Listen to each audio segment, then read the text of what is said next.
Awesome. And so as we get started tonight, first, I would like Pastor Crystal Ward to tell us a little bit about herself.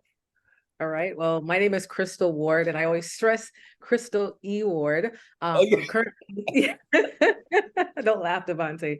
Currently, the executive pastor at Spencerville Church in Silver Spring, Maryland. Been pastoring for a year and 4 months. Prior to then, spent almost 20 years climbing the corporate ladder. Worked as a banker, a Wall Street banker for J.P. Morgan, for about 13 years, and then Citibank for 5. And during the pandemic, I felt a strong calling to ministry and wrestled with it for a bit. Have always been involved in ministry as a layperson, serving as an elder, finance chair, way back in the days, youth leader, all of that for the churches that I attended, but never really thought about full-time ministry at all. And wrestled with it during the pandemic and decided to step out in faith, giving you the shortened version. And with that, started the seminary in 2020, virtually from my living room in New York. Completed the first year and then moved on to Michigan. So went from New York to Michigan by the second year. And during the second year, started getting calls to pastor, Walla Walla University Church, Silver Spring, where I am now at Spencerville, another church here called Sligo. And was like, Lord, okay, I still have more time to go before I finish, but felt God leading me to Spencerville in Maryland. So decided to move and literally went from New York to Michigan to Maryland, all in the span of about 2.5 years. And completed the MDiv while pastoring in my first year. So completed that in August, and just glad and happy to be in ministry. Thank you so much, Crystal E. Ward. So I make sure I got you now. I got you now. That E. That E. Don't forget that E. Come on. Next up, we are going to just welcome Pastor Casey Adams. Tell the people a little bit about yourself. Good evening, everybody. My journey in ministry kind of started.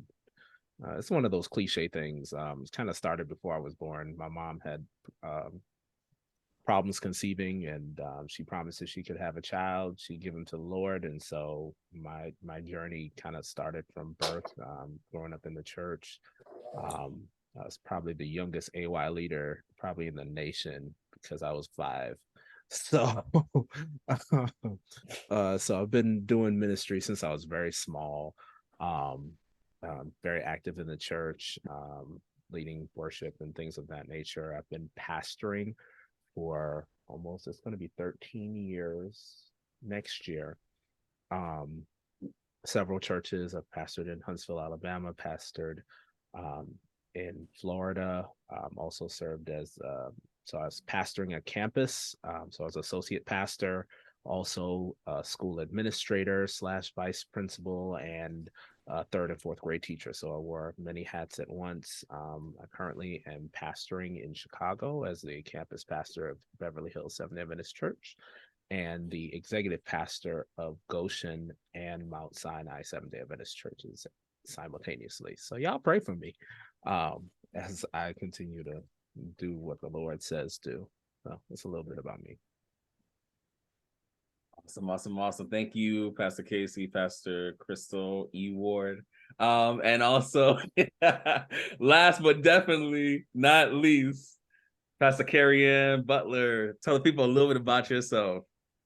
Hello, everybody. My name is Kerry-Ann, Pastor Kerry, as people like to call me. I'm currently pastoring as an assistant youth pastor in Sunnyvale, California. So that's my church, Sunnyvale SDA Church in the Bay Area near San Francisco.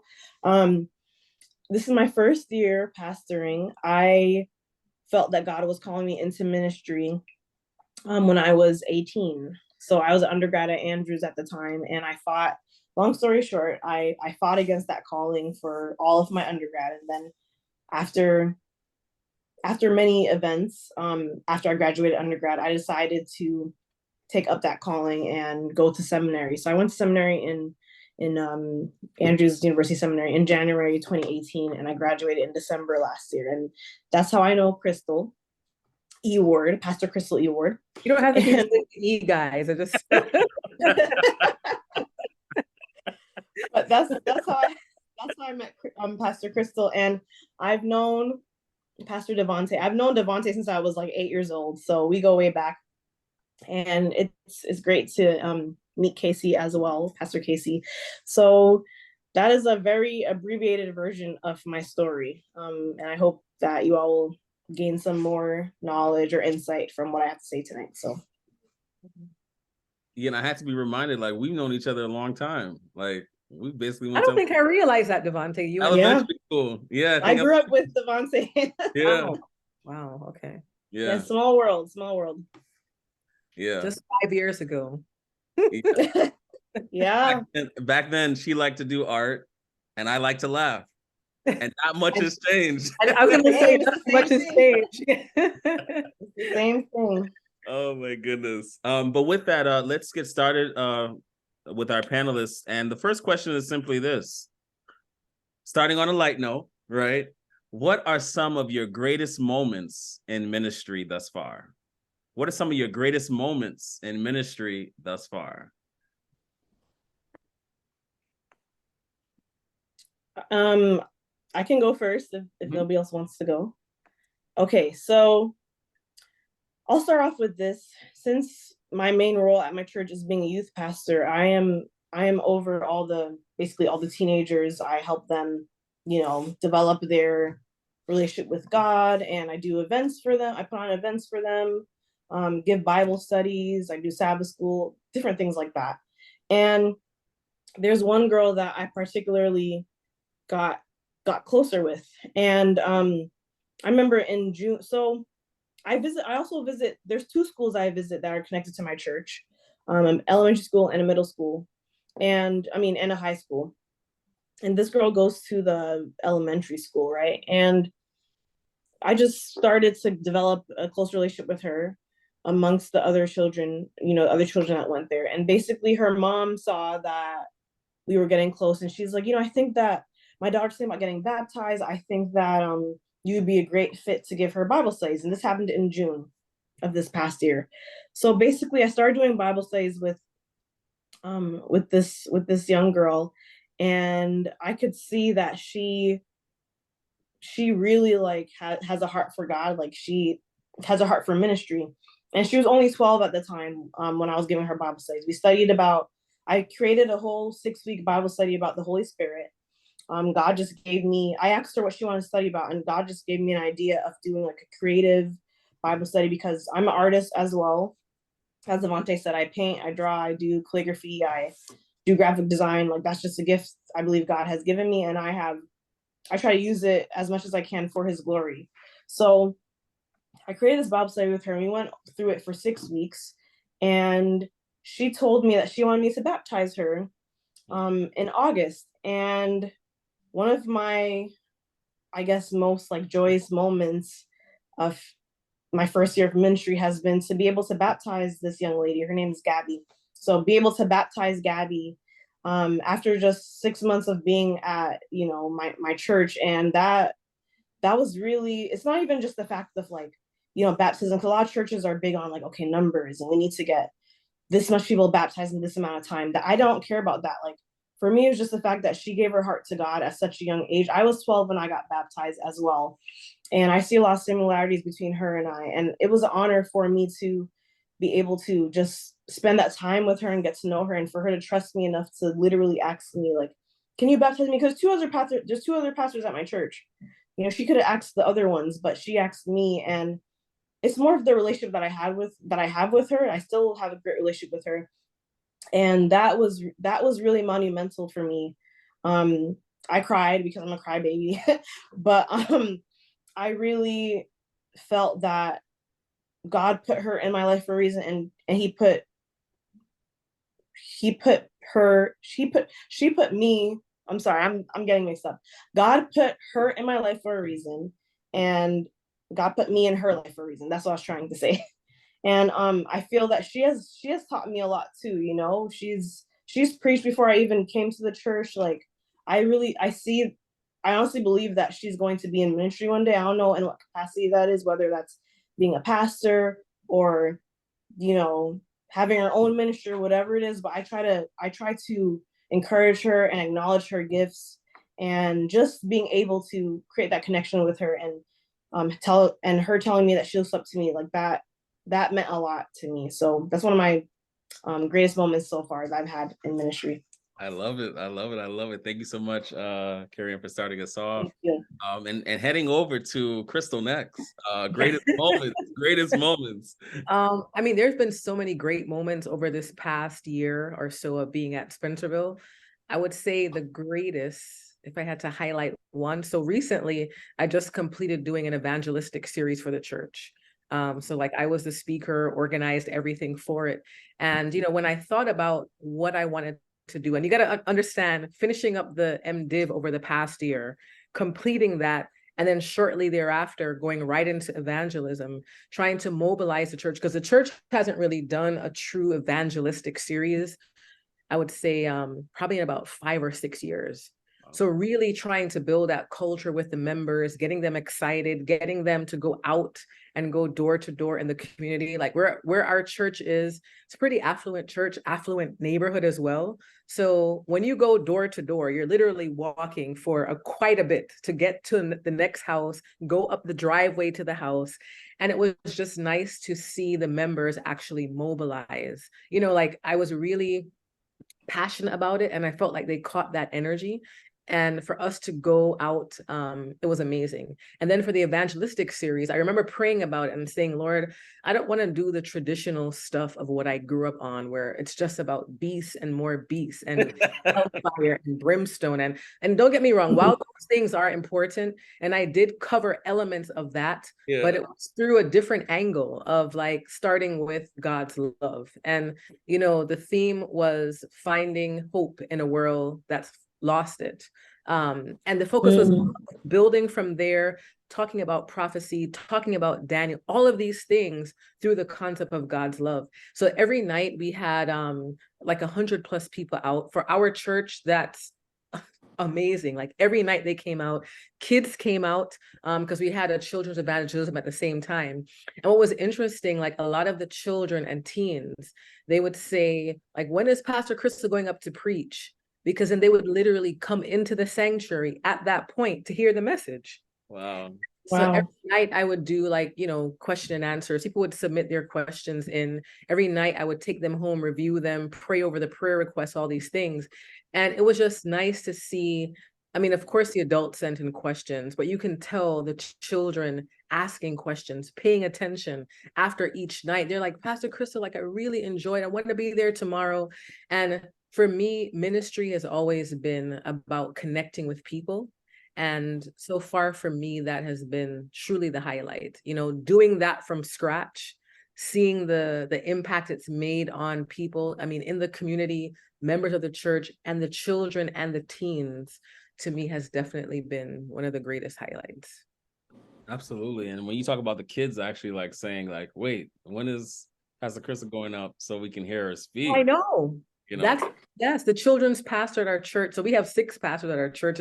Church is very large. And the children's pastor, she said, Crystal, like they said, is Pastor Crystal going up now? And they would leave to come into the sanctuary. So I felt moved by that, because it says to me they actually understood. And I can tell from some of the questions they asked following up, understood the message, you know. And I remember just growing up under a regime of like the hellfire and brimstone, and that's why you served. And I said, you know what, when I go into ministry, I want to do the direct opposite of that. There's a way to teach the principles of the Bible without people being afraid. It should be because they have love for God. So I'm glad that mission was accomplished. Yeah. Wow. Before I go to Pastor Casey, it's so true what you're saying. I was watching like a Sabbath school, like maybe 2 to 3 months ago, and the question was asked to a youth, like, why do you want to go to heaven? Why do you want to go to heaven? And the answer wasn't, oh, I want to see Christ, you know, I want to see my loved ones that have died. It wasn't any of that. The response was, I want to go to heaven because I don't want to go to hell. Yeah. And I had to think to myself, like, it's a reality for that child, but it was like, dag, is that all? Is that the reason why? Is that our motivation? Fear, you know, that we have instilled in people. And if anything, I really want, especially our kids growing up, because they're going to be the next leaders, right? In a couple years. And so for them to understand that I want to go to heaven, or I want to have a relationship with God, not be out of fear, but because this God is so amazing that why not? You know, Yes. what's better than a life, a Christ-centered life with a Lord that loves me unconditionally. Exactly. And I'm glad they understood that, because even the adults, I mean, like seniors, who've been in the church for years, Mhm. and they said they couldn't wait to come every night to hear how I was going to present the next topic, because like I covered all the doctrinal things, state of the dead, prophecy, all of those things, but through the angle of love, God's love. So it was just a different approach. And yeah. Wow, that's absolutely beautiful. Thank you so much, Pastor Crystal. And last but not least, Pastor Casey. Come on, greatest moment or moments in ministry.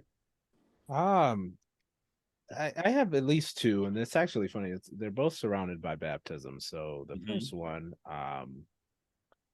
there was a prayer conference for Southeastern Conference, and at the time, the youth director had asked for me to come and assist at the prayer conference. And so I was there, and he did say, "Come prepared for baptism." I was like, "Okay." At the prayer conference, he's like, "Yeah." All right, cool. So we went there, and we started doing, prayer and preaching and teaching all that, and literally people were just popping up for baptism. So this story kind of comes with I guess, going into like the difficulties of ministry too. It's like, if we say baptism, we have to come a little bit more prepared.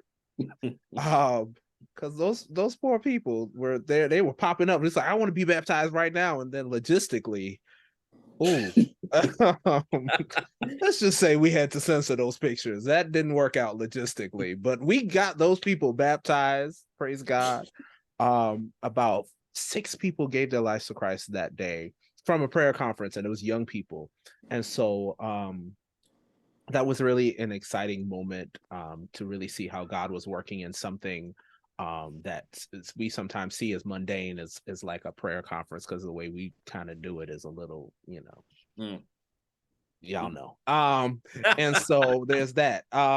Another time, one of my students, when I was teaching, really started to get involved in church, and he wanted to give his life to Christ after, we did a week of prayer at the school, and he was one of my kids that you had to watch a little bit, because he'd have good days and bad days, but through his influence, not only were we able to baptize him, but eventually his mom and his dad, as an entire family, got baptized through him. And his influence in them, because he was a student, and then once he started to come home and share the things he was learning at school, his parents started attending the church, and then they eventually got baptized. We baptized mom and dad together, so that was a very beautiful moment. So those are kind of my highlights in ministry. There's a bunch, but those are the ones that stand out to me. That is absolutely beautiful. Wow, these are some beautiful stories and moments in ministry. And that was the easy question, right? That was definitely, you knew the harder question was coming, right? Oh yeah. So I'm gonna switch the order around. I'm gonna switch the order around right now. But the question that's on the flyer: what do you wish you knew? What do you wish you knew before going into ministry? Based on what you know now, what do you wish you knew before going into ministry? And this time, I'm gonna start with Pastor Crystal. What do I, when I thought about that question, I found myself really thinking, what do I wish I knew? Because there's so many different things. I would say, after going through, so being in ministry before, not as a pastor, but as a layperson, then going to the seminary to now prepare to be a full-time pastor, if you will, and now actually pastoring. I wish I knew that how much my ministry experience before as a layperson, like, not that seminary wasn't important, but that's what really prepared me, now being in full-time ministry, for really being an effective pastor.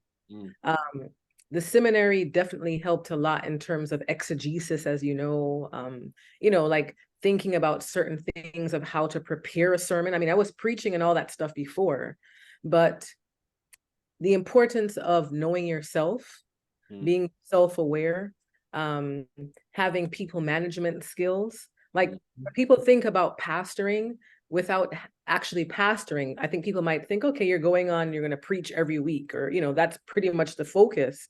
But I would say what I wish I knew before is that's, to me, like almost the least part of the job. It's really people management and being prepared for any aspect of people management. I mean, I have members dealing with all types of things you can imagine. And when they say pastor, they're expecting for some spiritual guidance. They're expecting, all types of guidance.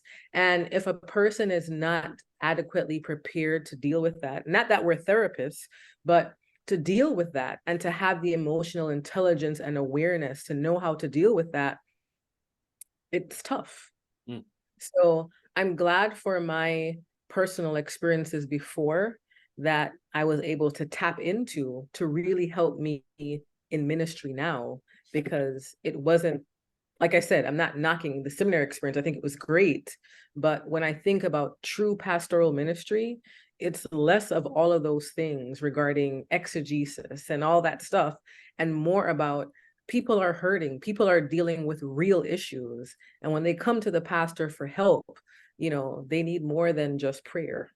And you have to have the discernment on how to navigate that. So, and I think that's just the reality of it, that no one tells you before. So here's a follow-up. So and I absolutely agree with that. So I guess it's a two-part question. Are you saying, I mean, some people would think, well, you're going to pastoral ministry, of course you have to be people friendly. Of course you would have to know about people management. Doesn't that come, with that person? Or there's an intellectual knowing of saying, okay, I know where I took this class. And then there's just the reality of somebody sitting before you who has a real issue. And you have to now think through, well, what's the best approach for this person? Because it's not a one size fit all when it comes on to ministry and dealing with people, right? So now having that emotional intelligence, that emotional awareness, that spiritual depth to be in tune to the Holy Spirit of, how do I deal with this situation? How do I help guide this person? And then there's the aspect of really knowing yourself, doing your own self work, so that you're not projecting onto people your own issues, right? I mean, we all have issues and things we have to deal with, but if a person hasn't dealt with their stuff, then they can easily spill onto others.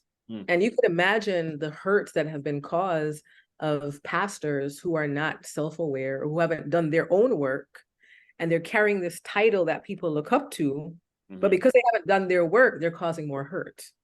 Right. So I think those are really important things that that I wish I knew before, but I'm grateful that God prepared me before I even thought about ministry, that I was prepared for those things and continue to do my work, because I know that there'll be more things that you have to deal with and manage with people. And, trying to lead people to the kingdom, like it's more than just the baptism, like when I think about Jesus's work when he was on earth, he sought to make people whole. Making people whole is every aspect of them that's broken. So as us being pastors, we're required to do the same thing. And you can't really do that if you haven't done your own work.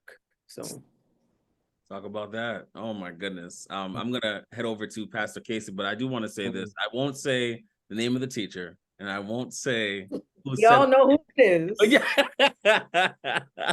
I know where you're going. Yeah, I was sitting in a class, and understand that in our schools, and I go to Andrews, right? Crystal and Kerry-Ann have graduated from there, but at Andrews, you have a lot of people from different cultures coming in, and a lot of people are unaware of how much bias they have because of their culture. We were sitting in a class one day, and the conversation was about sex and the youth and culture and everything, and how society is over-sexualized.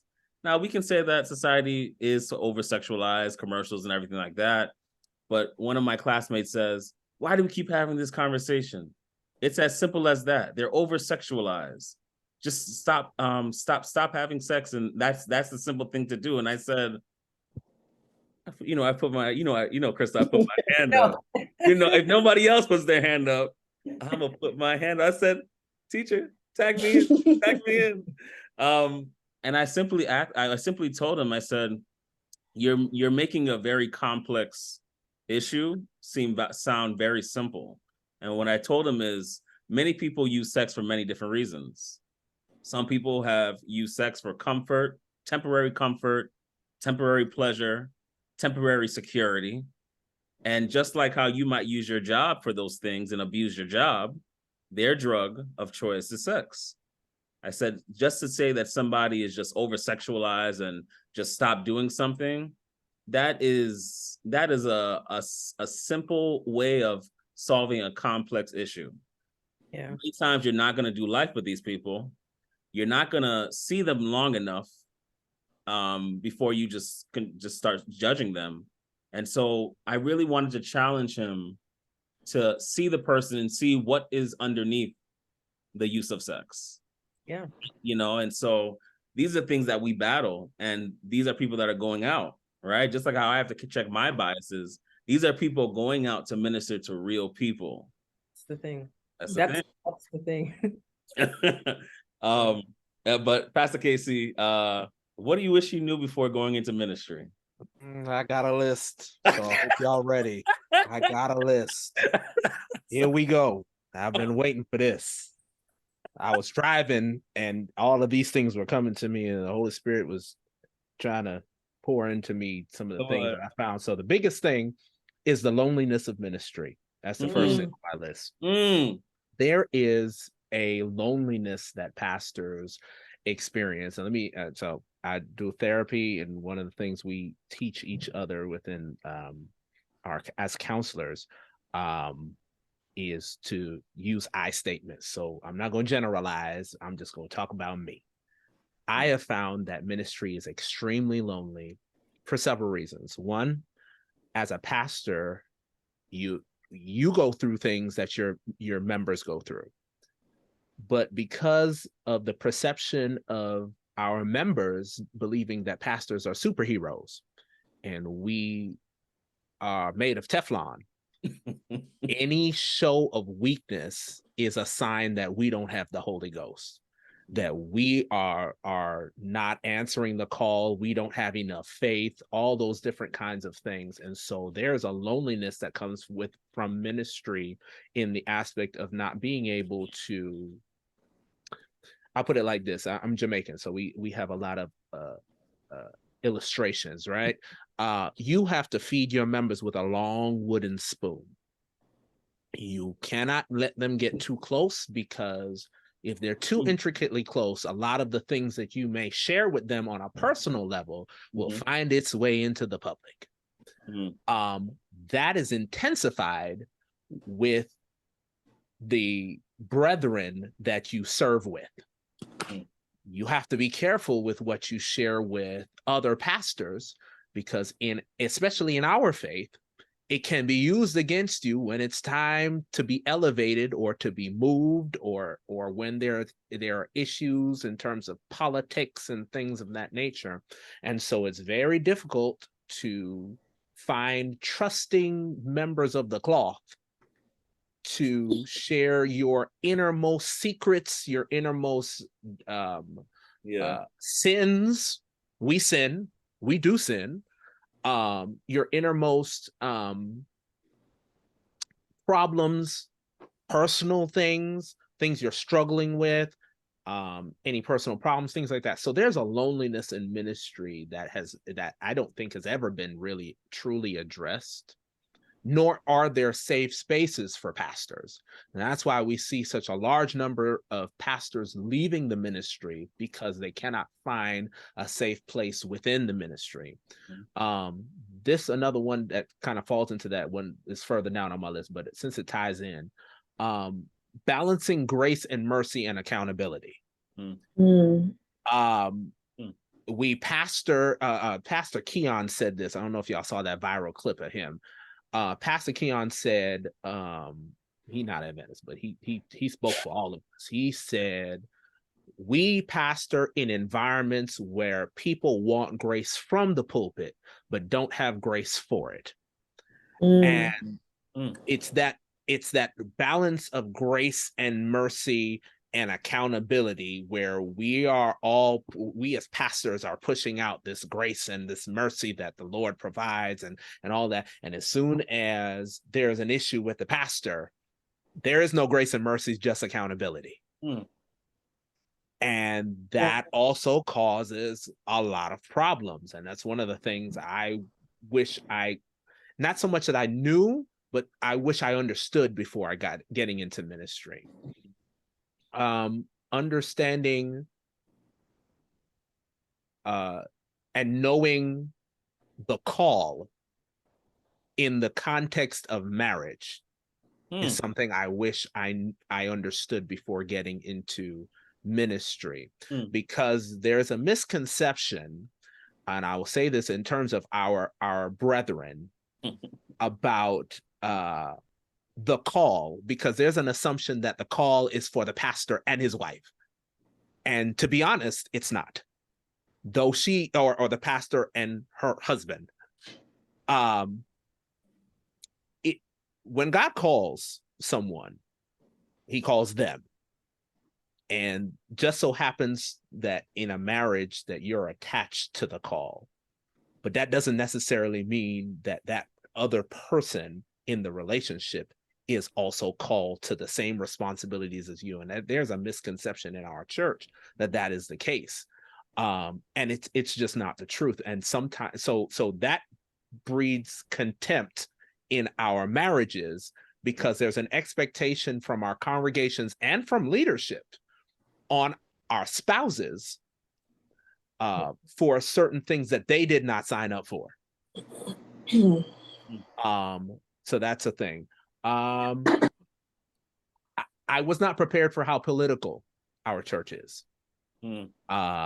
I knew there was some politics, you see the nominating committee on a local level, on a conference level, but I sit on our conference committee, executive committee, and I have seen some faults within ministry when it comes to especially nominating committee. I have a little bit of contempt for that process because in our church structure, we have a representation structure. Everything is by a representative, and each layer breeds another level of representative. I have seen in the local congregation where that has not been flushed out practically. For instance, I've pastored at a church where we had a school, and the members on the school board none of them were educators. But these were people that were making decisions for children and teachers. We're talking about hiring teachers, hiring principals, making policies for or approving policies for schools. But none of these people had a background in education. And because these are people that were voted by the church or by representation from the church body, so the nominating committee, these things are not discussed. And so there's politics. So seeing how there are favorites and things of that nature. So all those things are things I wish I knew before ministry. Last thing I will say is compartmentalizing family time, shepherding time, and personal time. There's a misconception amongst our brethren that when you are a pastor 24/7, and it's just simply not the truth. Because if that is the case, we would all have a very short tenure as pastors. We would not survive. We, just like everybody who works, also need personal time. We also need family time. And one of the persons that taught me that the best is my wife. My wife has said, turn your phone off. Why is people calling you at 11 o'clock at night to have this long conference? And so, being able to put certain things in a box is okay. Learning to do that. That's something I did not understand before going into ministry. Understanding putting certain things in its place so that there are times for your family, for shepherding, and for yourself. And I think that's the biggest thing that's missing for pastors, having personal time, not just with the Lord, but with yourself. And being able to do things that we enjoy that are outside of ministry. So that's my list. That is my list of things there. Yeah, you were. Sounds like 13 plus years of experience ministry. Right. I was just like, yeah, you touching on the politics is one thing. And you're so right. Yes, the pastor doesn't have the quote unquote 9 to 5, right? You're not in this literally clocking in hours, right? But when you think about not just sermon time, because sermon preparation or even doing a sermon on Sabbath is just 5% of your total responsibilities, right? You have to take care of the members, and there's administration, there's other responsibilities. Sometimes there's funerals, sometimes there's those calls you get in the middle of the night when someone's in the hospital Or jail. Or jail. Yeah. You know, I see, and the thing I think what people don't understand too, yeah, being a pastor is like running a Fortune 500 company by yourself, essentially. And not to negate the responsibilities or the participation of the volunteers, because that's really what everybody is that serves in a capacity in a church. But you're really running a Fortune 500 company in the context of your local church by yourself. You and the Lord, of course, but. And I'd add, without the resources of a Fortune 500 company. That makes a very big difference. Right. Shoestring budgets and having to also manage people who don't have the same commitment as you do, but wants you to respect their position as if they do. If that makes sense. That makes sense. And that's a challenge. Mercy. And it's like, imagine if the pastor is ill-equipped to manage those things, and now you're dropped into a church, how complicated that would be for the pastor and then for the members. You know, it's like you have to pick up on some of the so-called slack, for lack of better words, right? Yeah. And I think another thing too, if I were to add more things to my list, I think what I would say is I did not realize how in some conferences, I can't speak for my own because mine is a little different, but in most conferences, there is no, as she mentioned, there is no good matching rubric for pastors and congregations.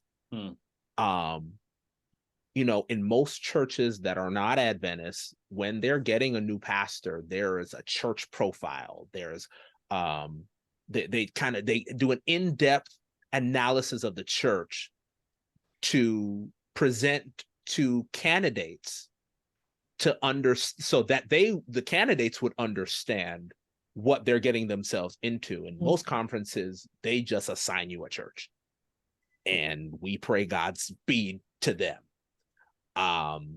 Whereas if we had a rubric for matching the skill set of a pastor to a church that needs those skills, we would find a lot less issues in the churches that we see have these kinds of issues. And I'll just add one quick thing to that, Devonte, because I know you need to hear from Pastor Kerry. That is so spot on. I mean, I realize that my ministry experience, unlike, I mean, when I hear the stories that people share, my ministry experience is the total opposite. So all of the things that you just mentioned, Pastor Casey, in terms of a church thinking about what they need, assessing that, and looking for a person that fits those needs, that's what my experience was. And I think for that reason, it's been a beautiful experience. And because of that, I mean, I thought this before, but now having this experience, now being a pastor that was hired for a certain role, I really think it's so important for conference presidents to do that. Because like when you put the wrong person at a church congregation, it makes it painful for both the members and the pastor. It just does, it's not going to work. Right. So I think it's just so important to do that pre-work for both the congregation and for the pastor, assessing skill sets, assessing needs, doing a true needs assessment and trying as best as possible to make the perfect match, if you will. Absolutely. I'm going to go over to Pastor Kerry-Ann, but I just want to just add this one thing in there. What I wish I knew before ministry, some of the things that we've been speaking on, one of the aspects is maybe not in all conferences, but there are some pastors that they've had to move from church to church, like every 4 years. And one of my friends, it was Pastor Feluke, Crystal and Kerry, Feluke. She was telling me that's not healthy for churches to consistently be going through that change every 3-4 years. And when I'm sitting in a class on pastoral leadership, and the professor says, it takes about 6 to 7 years on average for a church to gain your trust. Yet growing up in certain conferences, I know pastors that move every 3-4 years. The math is not mathing, it's build this trust in 7 years, but you're pulling me out. And I'm thinking to myself, Pastor Feluke said to me, like, think about Black churches. When you keep removing the head of the church, it's very similar to a slavery type of system where families had the father ripped away from the home, right? Or whether it's a female pastor or a male pastor, the head of the church is being ripped away. And what does that do to the rest of the congregation? Kind of makes you jaded. It kind of just makes certain congregations look at you and say, well, you're only going to be here for a short while. Or we don't have to respect you. Or, yeah, we'll just wait for you to go because we know they're going to move you in 3-4 years. I just wonder emotionally and mentally what we're doing to not only our pastors, but even our people as well. Yeah. And the sad thing is, it's in every conference operates so differently. It's like I grew up in regional conferences. I'm now pastoring in a state conference. Same. And you see the difference. And it's just, I'm like, we've got to do better. Just say we've got to do better. Yeah. But I'm gonna stop right there. Pastor Kerry. I have to write a list too, because anyway. What Pastor Crystal and Casey said, I've had many of those similar experiences as well.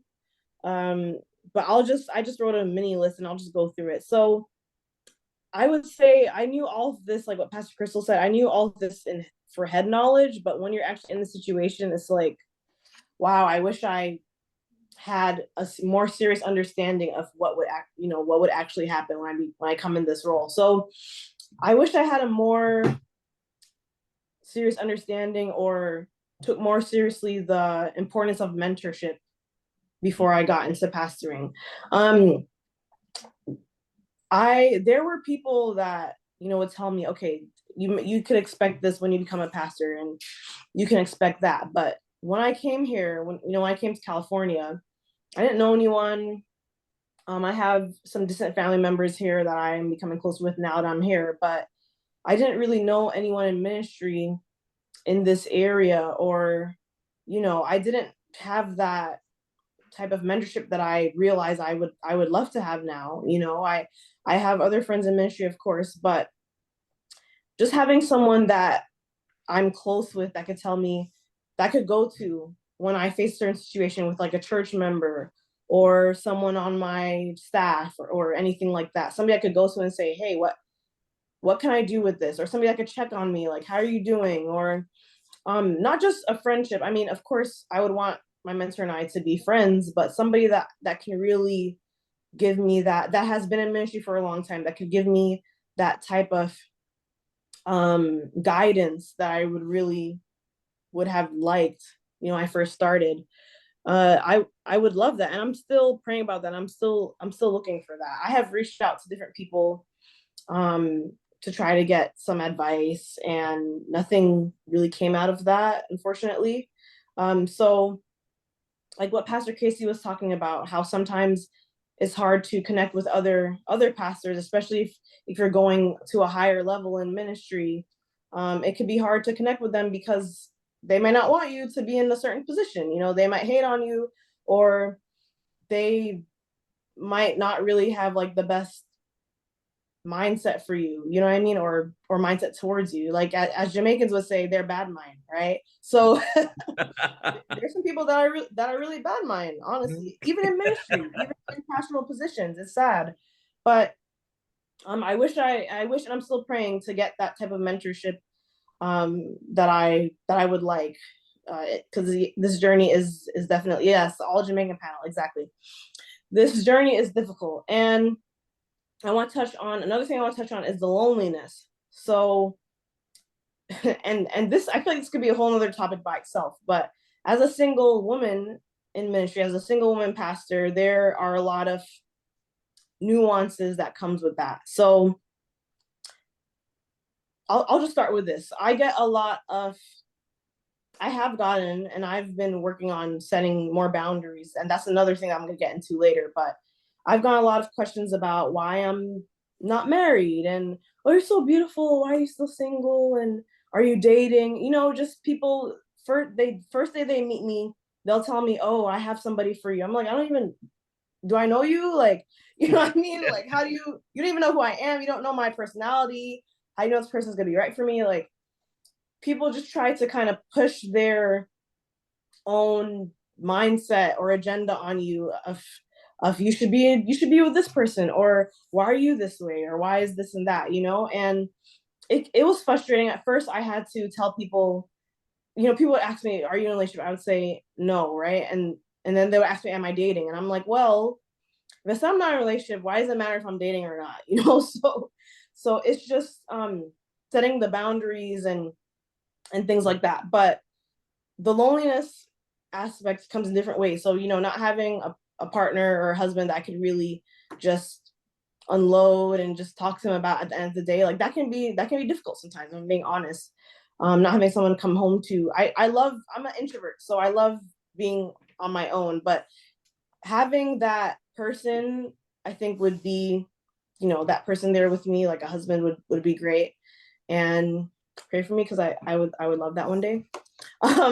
But that's one aspect, right? And then another aspect of the loneliness is what Pastor Casey said, like people put you on a pedestal. They don't look at you as somebody that is like really human. You know, you could do no wrong. And if you do something that, or say something, or if you're not being politically correct and somebody is upset at what you say, or upset at how you handle the situation, or whatever it is, they can really crucify you and, you know, talk bad about you to other people, but then they'll talk to you in your face and say, oh, happy Sabbath, you know. And I consider myself very straightforward and direct. So I don't deal well with like fakeness, or, you know, people talking behind your back and then coming to act like everything's okay. So that is just not something that I like. And I don't think anybody would like that either.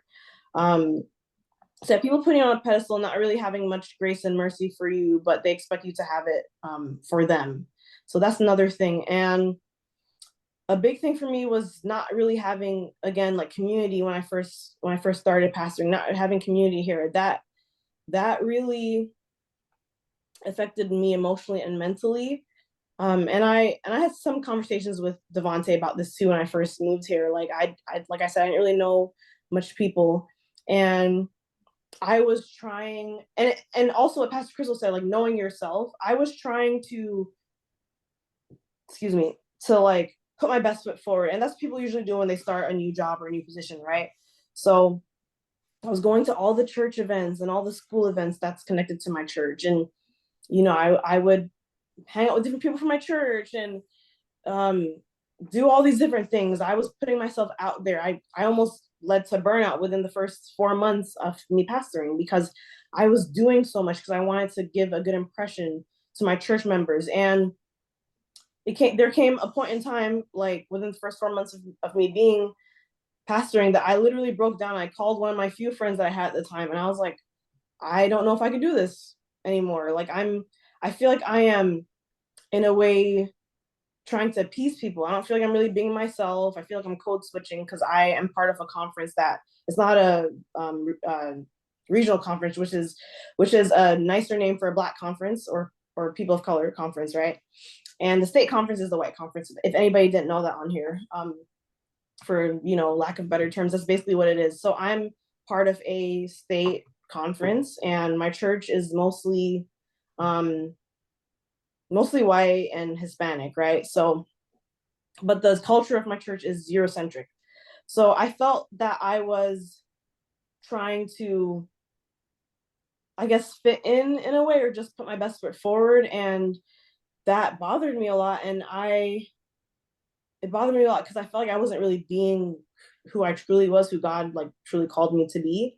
And of course, I'm still learning who I am, and I'm still growing in Christ and growing in who I am in general. But it was hard because I did see how people treated me differently. Like before I became a pastor, I was in school, I'll tell people I'm in the seminary. They're like, oh wow, that's great. But then when I came here, and I'll tell people outside of my church that I'm a pastor, they'd be like, oh, you're a pastor? Like sometimes I'll get negative responses or negative reactions.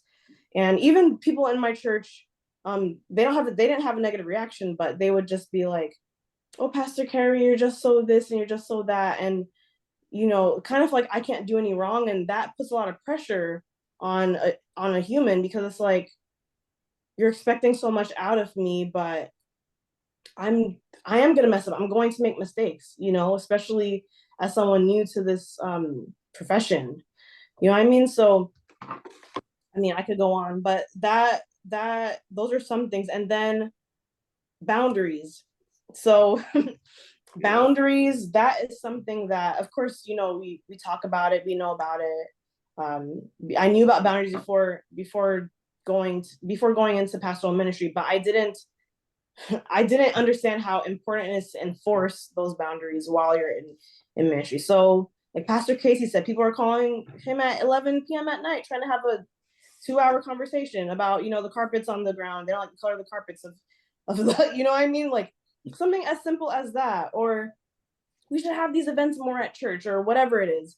It's like, I've experienced things like that, church members reaching out to me at 10:30, sometimes 12 a.m. and I'm not going to respond to you until the next day. I was respond sometimes at first, it's like, oh, maybe it's something important. But then I realized, like, I have to enforce these boundaries, because if I don't do that in the beginning, it's going to just keep expounding, and people are going to keep thinking I'm just readily available all the time. And that's not possible. We don't have a 9-to-5, like you said, Devonte, but we do. And I think without having that like structure of the 9-to-5, we have to create that structure. And that has been difficult for me to, I guess, kind of create that structure of, okay, how's my day going to look like? Because pastors are basically entrepreneurs, kind of like you said, Pastor Casey, running a Fortune 500 on your own, well, with God, of course. So we have to create that structure, and we have to, there's certain things that there's certain lines that cannot be crossed. If you have a family, there's certain people that, or certain times where you're not available, you're spending time with your family, or there's certain people that will not have access to your family because of whatever reason. They might try to get too close, and then your information spreads. Like there's just so many things. So boundaries and how much you share with your church members, how much you share with other people in ministry, creating structure with your own personal time. Pastor Crystal and Pastor Casey said basically everything that I'm experiencing right now. So yeah, those, and also one more thing. So the structure, when it comes to the structure part, politics plays into that as well. And I think that, there's some pastors that have been in churches for like 10 plus years. And can I be real? Be real. Okay. Some of it has to do with politics. Sometimes the people in the churches that they've been at for 10 plus years is because these members may have maybe, donating to a fund, or they have a lot of money. So they have a lot. Yeah. I'm being real. So they have a lot to say. Real. Exactly. They have a lot to say in and you can edit this out if you want to, Devonte, Pastor Devonte. But it's staying. They have a lot of It's say in here. Yeah. Right? Exactly. So if someone has a lot of financial gain or a lot of finances, and they could have a lot of say in who stays and who goes, right? And that's unfortunate. There's nepotism and money talks and all that stuff. But a lot of churches, even in the state conferences, there's not much structure is the main word that keeps coming up in my head. There's not much organization. Yeah. So we have to come to a church and, okay, we create the schedule, we create the different types of positions, like we start things that maybe died, like a ministry that died like 10 years before. We're like kind of building up the church again. And it could be a lot on like one person. Of course you have your team and stuff, but sometimes you have to pick up in certain areas that are not like running, you know what I mean? So there's so many things. I mean, yeah, there's so many things, but those are some of the things I wish that I knew before I started. Absolutely. Can I follow up with her? Oh, absolutely. Go ahead, Casey. Okay, so 3 things you said, and I wanna share with that. One of the things you said is when people find out you're a pastor. That's another thing I should have added to my list, because I didn't even think about that. That is such a real thing. When people find out you're a pastor, they immediately treat you different. Yes. I've had, like you can't be fun. Like I've been in social settings where we're talking about, oh, you can't talk about that, you're a pastor.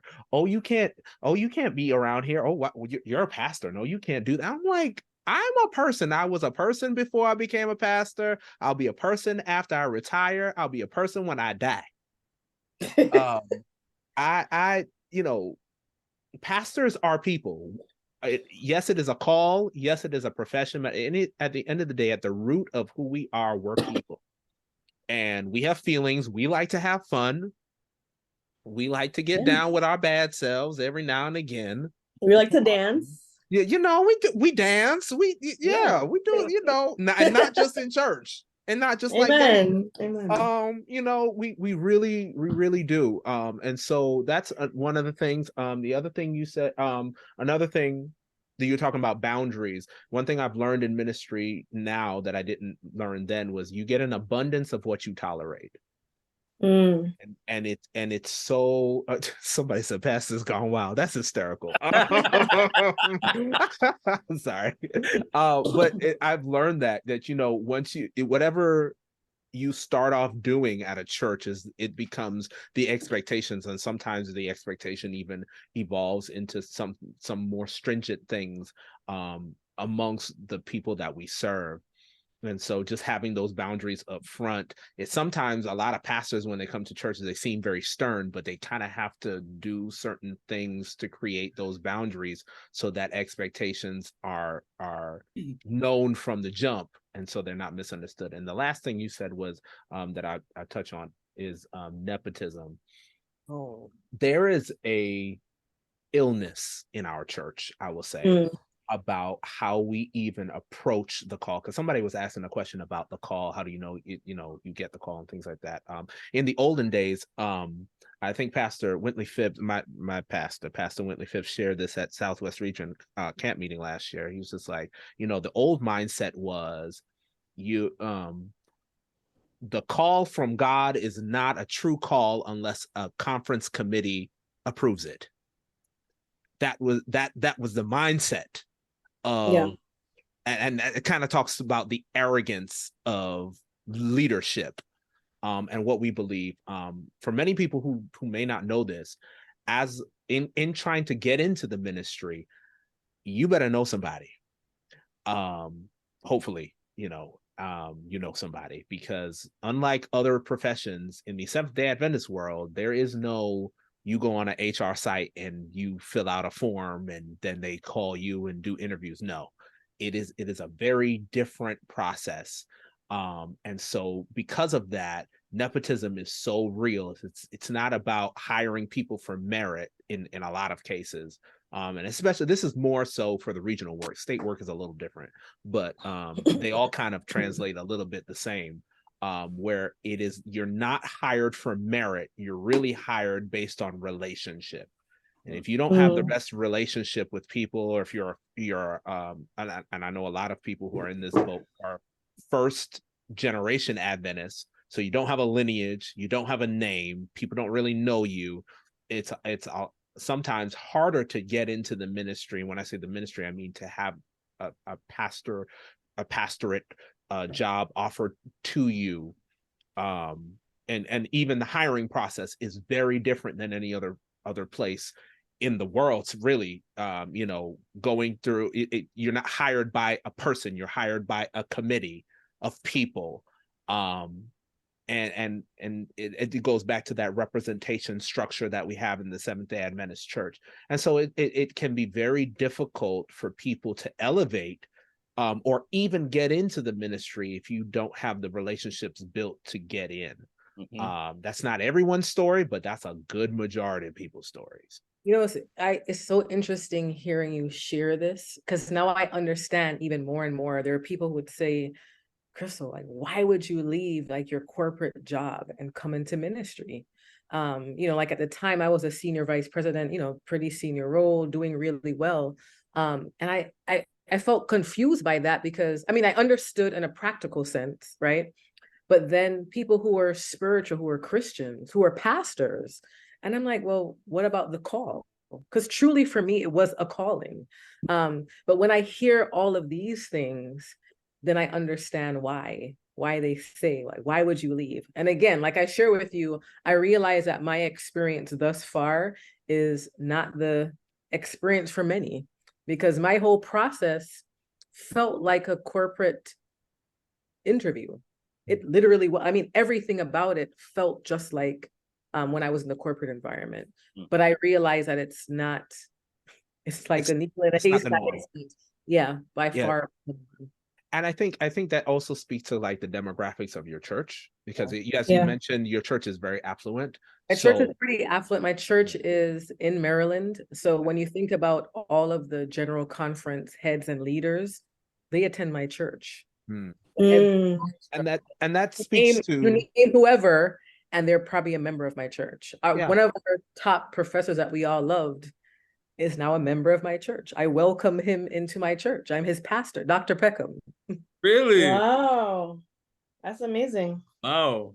So you're right. There is depending on where you are, there is a different experience. And that nepotism I was just like, wow. Coming into, like, I grew up in the Adventist church, but my only experience in terms of Adventist education was elementary school and then the seminary. Everything between was all public for undergrad, public for my first master's, and then, going into the seminary. And when I got there, and I'm just like, everybody's related. They're either married to each other or their children are there. And it's just this whole lineage of, and again, like you said, if a person is there because they can do the job well and they happen to be so-and-so's son or daughter, okay. But you're like, are they there because of their merits? Exactly. So I actually started seeing more of that in our church that I think prior to coming into ministry, I never really noticed before. I find it on both sides. It's in the regional work and in the state work. Yeah. And it's really about, All right, this is probably one of those edit moments. I've sat in. Edit, So edit here. yeah. So I'll say this part. So I've sat in. I don't know how this happened. I kind of do, but I don't.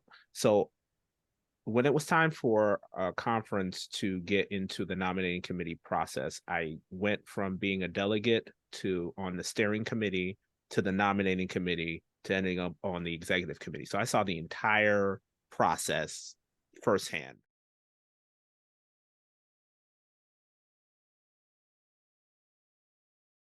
And that's how I ended up on the executive committee. Dead serious. It's good though. Oh, sorry. I think what's good with that is it's very important having a seat at the table, however you get there, right? It's important to get there. It's ideal to get there in a way that's about merit and all of those things. But I think if we're really seeking to try to change, especially a lot of things that we're talking about, then however you get that seat, then use it wisely. I mean, I even think about someone in the chat just realized that I said Spencerville was the church that I'm at versus this church called Brinklow. So there's a church about maybe 3 or 4 miles from where my church is, that's a predominantly Black church. So like when I came to Spencerville or came to the Maryland area, and I would visit different places, and people said, and they introduced me and they said, this is the executive pastor at Spencerville Church. People of color, literally to this day, I laugh at the responses. They pass out. They're like, wait, you're the pastor? You're the executive pastor? Because my church was predominantly white. It still is, but it's more mixed now. You have people of like all ethnic groups, right? Yeah. But to have a Black female as the executive pastor for this church that, you know, has its history, people were shocked.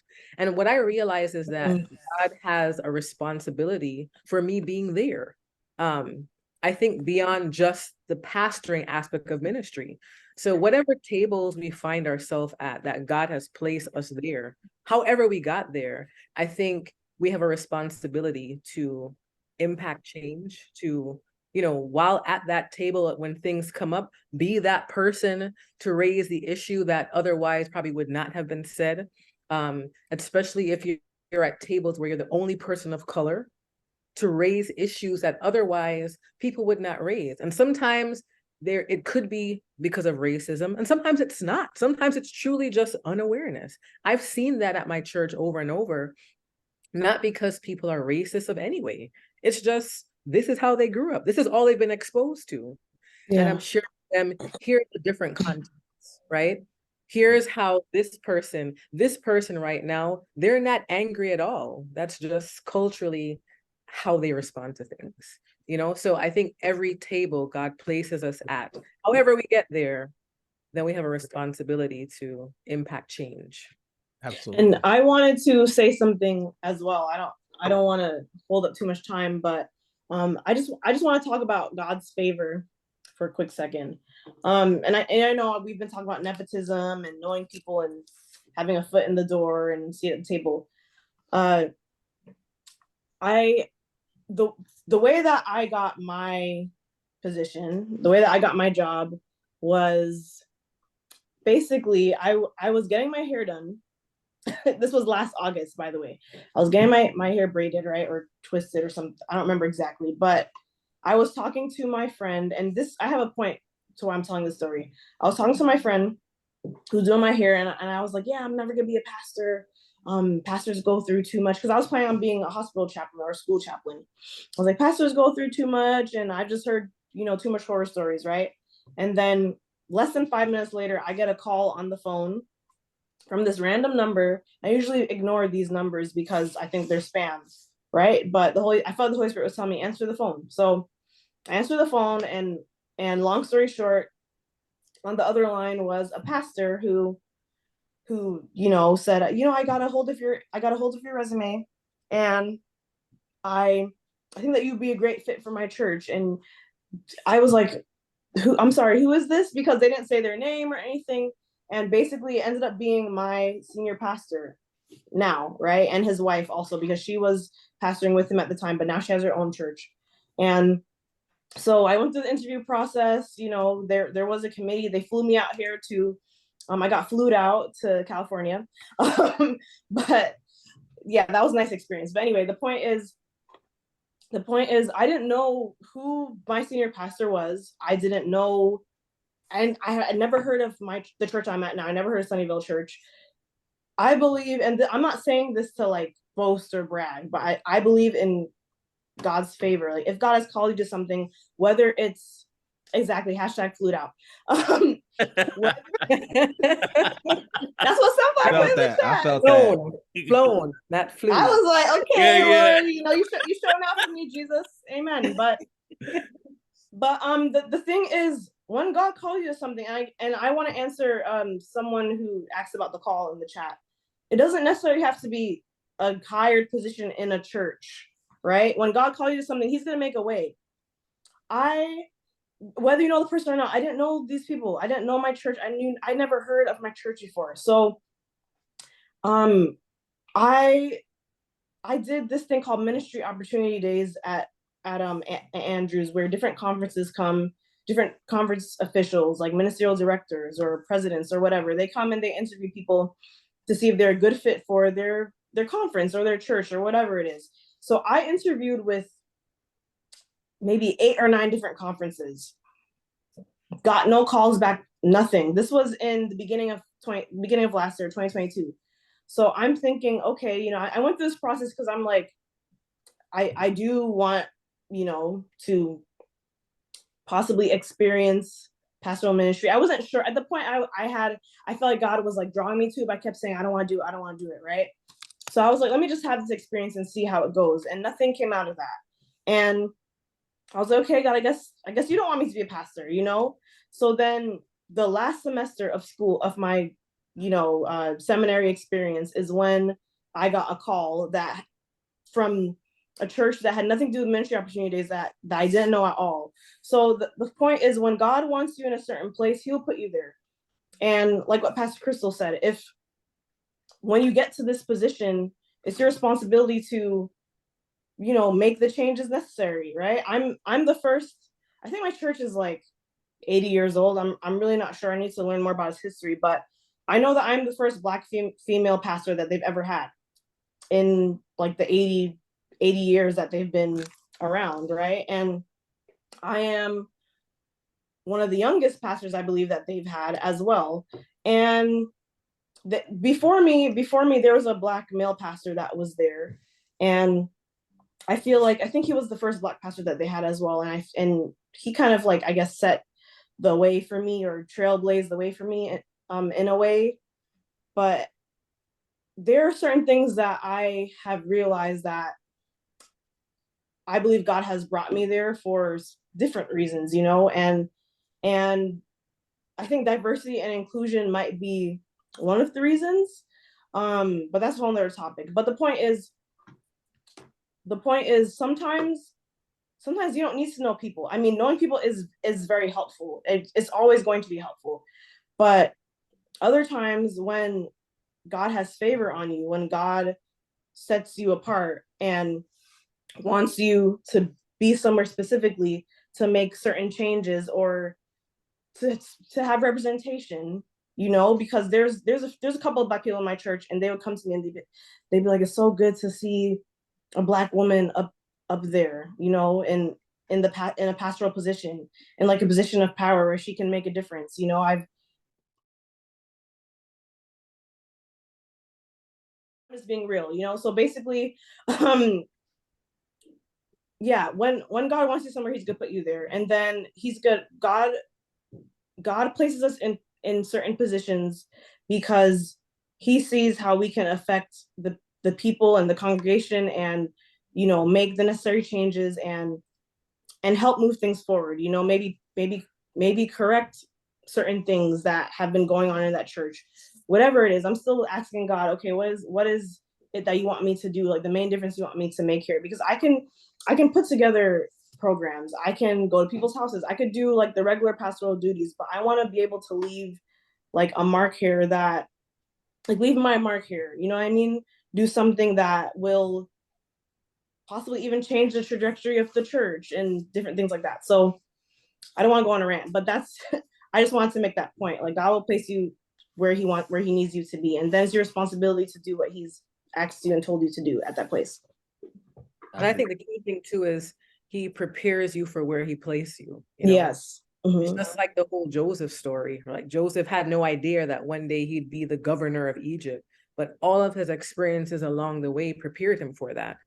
Exactly. So like, I think about similar to what you shared, both of you shared, my pastoral experience now, even though I've been pastoring for a year and a half, people think I've been pastoring for forever because of the experiences I've had before is what allowed me to just kind of walk right into ministry and function in a way that just seems like I've been here. But like you mentioned, Kerry-Ann, it's truly God's favor. I mean, there's been experience I've had here in this past year that people are wondering, like, how? I mean, I've now spoken at every level of the church since being here, from my local church to my conference to my union to the North American division to the general. Was just on Hope Channel, and sometimes I have to pinch myself and I'm like, God, it's not anything of me, it's him. So it's God. Yeah, so wherever he places us, I think he's placing us there for a purpose. We have to be responsible about it, and then have the confidence knowing that he prepared us. He would not have us there if he didn't prepare us, and we have to just keep the process. You know, I think I did see you posing on Hope Channel. I think I did see you posing like this, you know? So I just, listen, we're here for it. We're here for it. That is unbelievable. I know. One more thing. I just want to say one more thing. Also, I totally agree with God preparing us.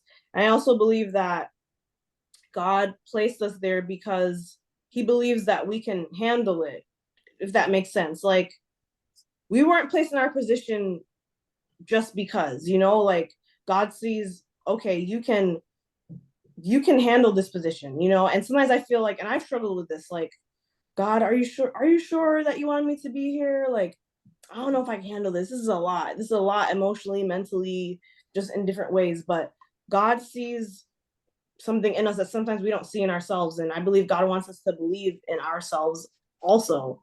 Like, you're here because I believe that you're supposed to be here. You can make a huge change. You know, when I first started, I was like, I don't think I'm doing enough. And then the people at my church and at the schools and just people that I would do ministry with and for, they would always tell me, like, we believe in you, you know, like, you are here for a reason. And it's not like I was asking them. It's not like I went to them like seeking validation. They would just come to me like on days where I would just feel really down, like, oh, I don't think I'm making a difference. They'd be like, Pastor Kerry, you're making a difference. It's like God sent them, you know, to tell me these things. And not that like you should always expect people to like uplift you all the time. I mean, it's great, you know, but I really needed that in the moments where I felt like, oh, this is just overwhelming. God would send somebody to uplift me. So yeah, it's important for us to believe that we are placed in this position because God saw that we can handle it. You know, just like Joseph. Joseph went through so many things. One of my favorite people in the Bible. He went through, or stories in the Bible. He went through so much to become like, you know, basically the ruler, second-hand ruler of Egypt. And I feel like I have so much similarities to Joseph. I mean, I was never thrown in jail and betrayed by my brothers, but you know, just the hardship, some of the things I went through in my life leading up to this point, it just shows like, okay, God, now I'm starting to understand more and more like why you placed me here. So yeah. Absolutely. We're getting ready to get some questions from everyone in the chat, but before I do that, I had to just chime in on some of the things that you guys were talking about here. And, you know, Casey, when you speak about how some pastors come into their congregations, they're very stern. I thought about that whole dynamic when a teacher goes into a classroom for the first time. And even if they're playful, they don't let the students see it because they don't want the students to take advantage of them on the first day of class, right? Right. And it's almost like a very church dynamic setup when it comes to that. Also, I thought about this as well. When people find out you're a pastor, I literally just had this happen to me 2 weeks ago. I went to this get together. We had been invited to this to a friend of ours' house for a little while, but things weren't like time wasn't matching up. So we finally got a chance to go. and there was a friend. They had some friends over. We were also new. None of us knew each other, and I could feel the moment was getting a little awkward, you know. So I started laughing, talking it up, and everything started to just, calm down for like an hour. And we were all laughing, having a good time. And then we started asking each other different questions about ourselves. This one particular guy, he was laughing the most with me. We were talking back and forth. And after a whole hour, he had asked me, "Oh, are you going to Andrews?" I was like, "Yeah." He's like, "To do what?" I said, "The Masters of Divinity." He's like, "Oh, wow, that's so nice. What is that?" And I said, because I knew I was gonna have to say, well, I'm going to be a pastor. Like, I'm almost done, right? I'm a pastor. And you could see his face kind of like, his mouth kind of dropped. Like, he was kind of quiet for like 2 to 3 minutes. But I think he realized, like, wow, I already kind of saw who he was as a person before I found out what he did. And for the rest of the night, he was all right. But most times we don't always get that opportunity. Sometimes people ask us our names. Sometimes the next question is, well, what do you do for a living? And we're automatically judged. The last thing I want to add that you guys didn't talk about, and for those of you that have had to travel, right? Sometimes pastors have to travel, go out to different places. You want to make sure like you're taken care of, right? And so sometimes they might give you a hotel to stay at. Sometimes you may be able to stay with a family member because they live in the area where you're going to speak. But I had the opportunity of speaking. I was speaking at a certain place, and they purchased my ticket. But where I went wrong was I was trying to be too nice, and they said, "Oh, there's this lady, this older lady. She normally takes in pastors and everything." And Crystal Casey, I don't know why I did it to myself. So it was a nice Jamaican elderly lady. I walk in, and she's greeting me. "Oh, pastor. What's your name?" I said, "Devonte." "Oh, I can't call you that. So she's making me feel at home, but not even 15 minutes, guys. She's asking me, come see me bathroom. Come see me bathroom. And I'm like, I'm just meeting you. And you're talking about seeing your bathroom, your room. Yes. And I had to say to myself, I had to tell her, no, it's okay. It's okay. I'm fine. We talk about boundaries in the house, like, it's more than boundaries just in a church building setting, right? You have to set boundaries at every at every point. And older lady, sweet lady, I still laugh about it, but I said never again. So these are just things like at every level we have to be careful. Yeah. Where our boundaries are, who we're interacting with. It's unfortunate, but that's what we have to do sometimes to protect ourselves. Right. Yeah, one of the things too, I'll just say this quickly, that being new into ministry that I sometimes dislike is there's so many statements made and people say pastors. And I realize that, wow, now because I've taken this route of God's call to full-time ministry, I'm now lumped into that category of umbrella of pastors. Yeah. And I'm like, 2.5 years ago, I wasn't. And I feel like, but I'm not those things, right? So for me, what I really strive to do is show up and be authentically Crystal, right? I'm not anybody else. I don't know what a pastor is supposed to be. I just know who I am and who God called me to be.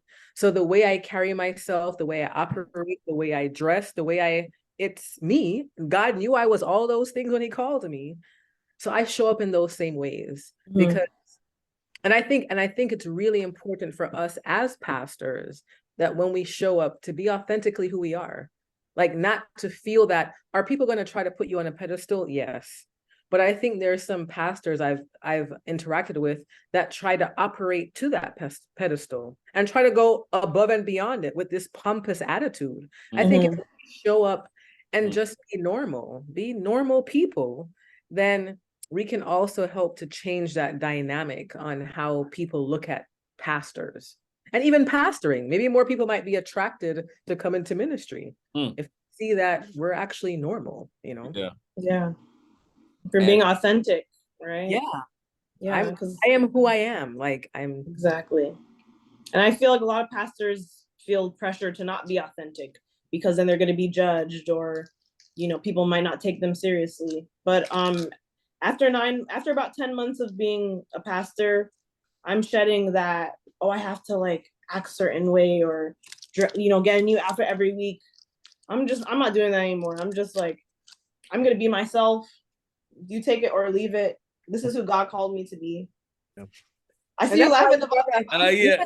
Devon, that's why I started off with saying with I think your initial, I don't remember which Period. question it was, but you know, what you wish you knew before. Like Mhm. you really have to know you and be who you Yes. are. Mhm. So that you're bringing who you are to ministry, as opposed to letting ministry define what you're Who supposed you to are. Exactly. know.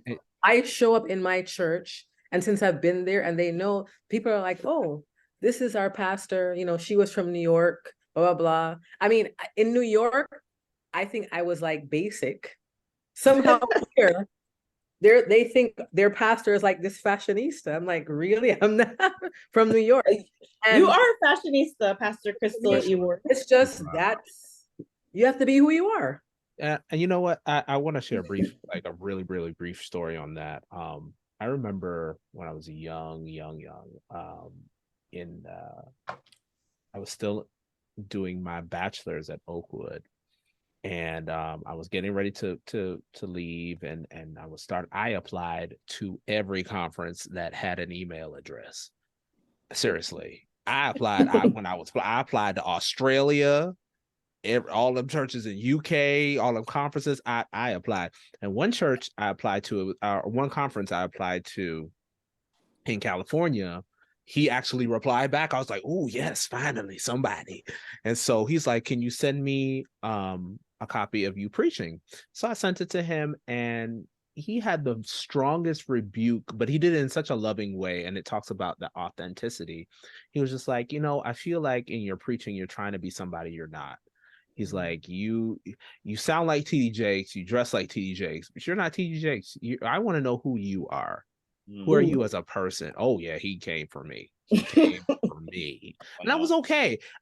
Because I needed, you know, when somebody does that to you, but you really know it came from a genuine place, and it really makes you take a step back and take a look at yourself. And I was like, I do like Jakes, but you know, maybe he's right. Maybe I just need to be myself. And then from then on, I really started to find who I was as a preacher and a pastor, because he was just like, you know, we're looking, and this is a, I think I shared it. This was a pastor from California, and he's like, our people are very different out here, and I'm sure Pastor Kerry-Ann can attest to that. They're very different in California, and they're looking for people who are truly authentic to who they are as a person.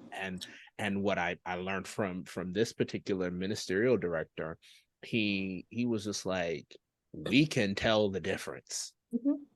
And so he really challenged me to find myself, to know who I was, and to be okay in my own skin. And unfortunately, it took like 10 years within ministry to really find out who I was. And that's just part of the puzzle, because once you find out who you are, sometimes you may not like who you are.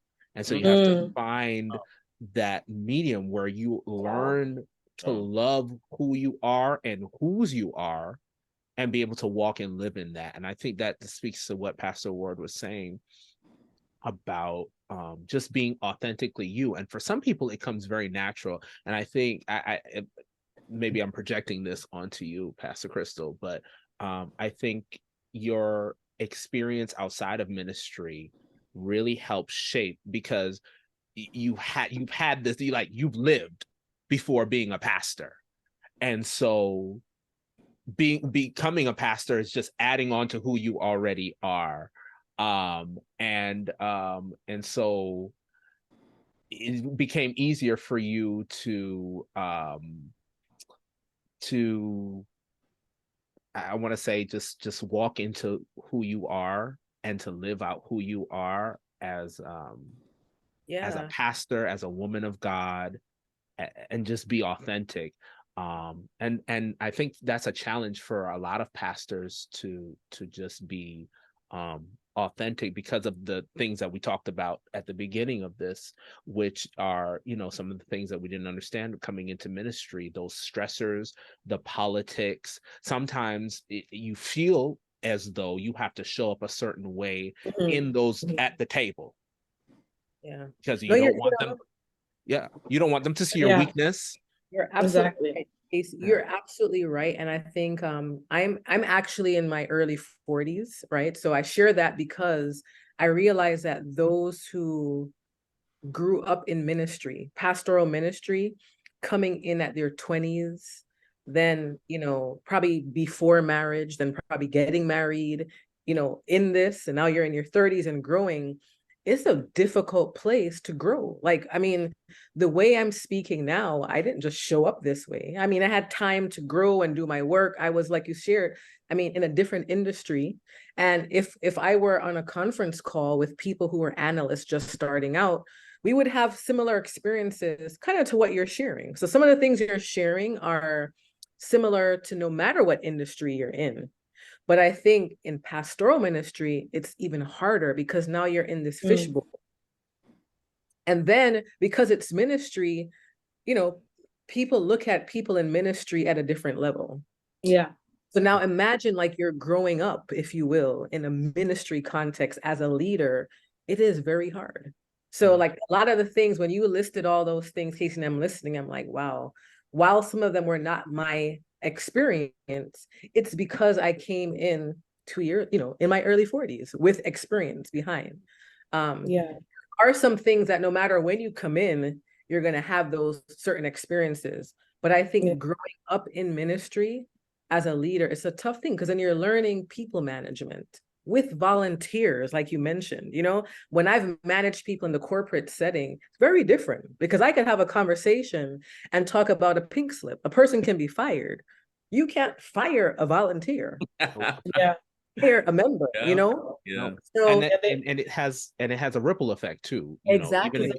Even if you remove them, I think that speaks to the question. Somebody had to ask a question that says, there is generally the same 20 people actively working in ministry. How have you been able to engage a wider selection of the congregation? And it is extremely difficult to manage that, because there are so many different dynamics, relationships. You have had people who have been in the church, in that particular church, for 30-40 years, so they have a sphere of influence. You have leaders who have served in the same capacity for 30-40 years, so they believe that the position belongs to them and them alone. I had to personally deal with that recently. Before it's a weird dynamic where I am, but I was serving as executive pastor before I was moved into the campus pastor role for one of my churches in my district. And in seeing the landscape over the time of just being executive pastor, I noticed that the first elder had served for 30 years, but he started to become ineffective because he was not as present as he used to be. And so I had to make the hard decision to shift his role and to turn it from being in the role to being a mentor for the next person. And that didn't go very well, as y'all already know how to deal with that. And so how we engage a wider selection of the congregation is to really, you got to upset some people. Yes, and I just wanted to add something. I'm sorry, this is like a good transition. One thing, that was such a great point, Pastor Casey. One thing that I knew before, but I'm finally actually learning now, is that not everybody's gonna like you. And so I've been a people pleaser. I've realized that I've grown up trying to please people, whether that's in my family or friends or whatever. And, everybody wants people to like them. Everybody wants to be loved and appreciated. But what I'm realizing now, I just turned 30 on Monday, praise the Lord. And this trend, just even just like becoming 30, I've had like epiphanies. I don't know if this happens to anybody else, but like the older you get, you realize certain things are just not going to bother you as much anymore, right? And I feel like God, thank you, Sunflower. I feel, she said happy belated, so I feel like God just kind of gave me this epiphany of, it's okay if not everybody likes you. It's okay if people may not come back to your church because you're one of the pastors there. It's okay if somebody, says something to you because of whatever reason, they might have an issue. I'm learning to be okay with that. And that just all goes back to being authentic to yourself, authentic to who God called you to be, learning to accept who you are, learning to be honest with yourself. I mean, and you can do a lot of this work in therapy as well. Like, yeah, but that's another topic. But anyway, just learning to accept myself. Like the older I get, the more I'm learning about ministry. It's like you have to love yourself enough and be honest with yourself enough to not let other people's opinions and what they think you should do or how they feel about you affect you to the point where you're working for them instead of working for God.